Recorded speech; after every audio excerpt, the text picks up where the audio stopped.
अब ही 12 दिन के हो, अब ही 12 दिन के भैले ना ललनवा की घर में झगड़ा मच गइले ना।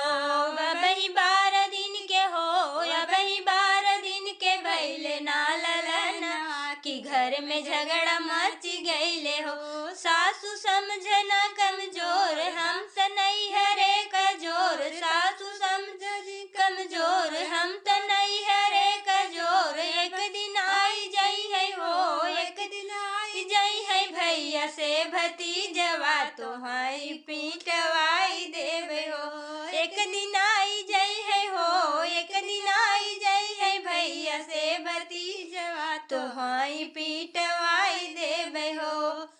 अब ही 12 दिन के हो, अब ही 12 दिन के भैले ना ललनवा की घर में झगड़ा मच गइले हो।